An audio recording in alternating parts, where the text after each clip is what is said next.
તો આપ જુઓ ગુજરાતની એક પોલિસી હતી ટેક્સટાઇલ પોલિસી 2012 પછી 2019માં ફરી એક્સટેન્ડ કરી 2025માં ફરી એક નવી પોલિસી આવી.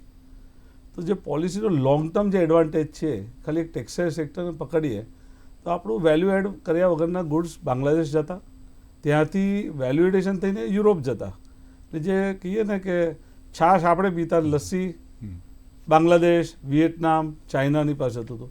તો ખાલી એક એફટીએથી ખાલી એક સેક્ટરને પકડીએ તો લોંગ ટર્મમાં 5 થી 7 વર્ષમાં અમે માનીએ છીએ કમસે કમ નહીં તો એવરી યર $3 થી $4 billion net surplus with textile ઉદ્યોગ આવશે એવરી યર એન્યુઅલી. જો 3% લઈને 5% પહેલા વર્ષે કરે, હજુ એક્ઝેક્ટ ટકાવારી આપણને નથી ખબર, પણ ઓવરઓલ 10 થી 12% ખાલી આપણે ટેક્સટાઇલ ઉદ્યોગમાં. આવી રીતે જો એક્સપોર્ટનું આપણે જોઈએ તો ઓલમોસ્ટ 136 બિલિયનનું આપણું એક્સપોર્ટ છે ટુ યુરોપ. 27 દેશ એકલા નહીં, જેમ કે આજે અમે જ સંકળાયેલા સર્બિયા, તે લેન્ડલોક છે ને એનો એક્સેસ ઇઝ ઓનલી વિથ ખાલી યુરોપ જોડે. તો તમે યુરોપથી તમે બીજા જે કનેક્ટિંગ દેશો છે જે નોન યુરોપ છે but they are part of Europe, તેનો એક્સેસ બી ઇન્ડિયાને બહુ મોટો મળશે. કે આજે આપનો માલ કદાચ બોર્ડર ઓફ સર્બિયા કશે પહોંચ્યો છે તો ત્યાંથી બહુ ઇઝીલી જતો રહેશે.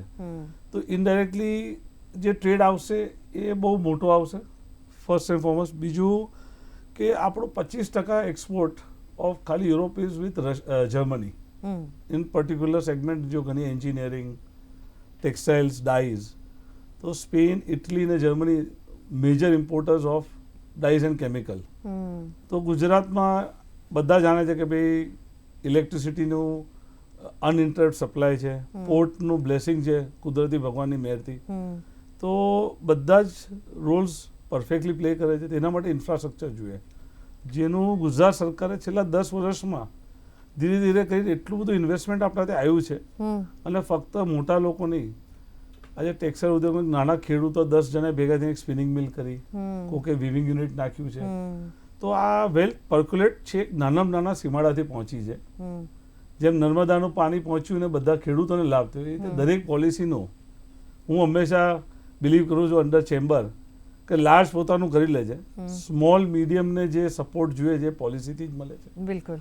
અને પોલિસીનો હવે ખરો લાભ મળશે કે જ્યારે આપણે એક બાજુ બાંગ્લાદેશની મહામારી છે, બીજો બાજુ અમેરિકાના ટેરિફ છે.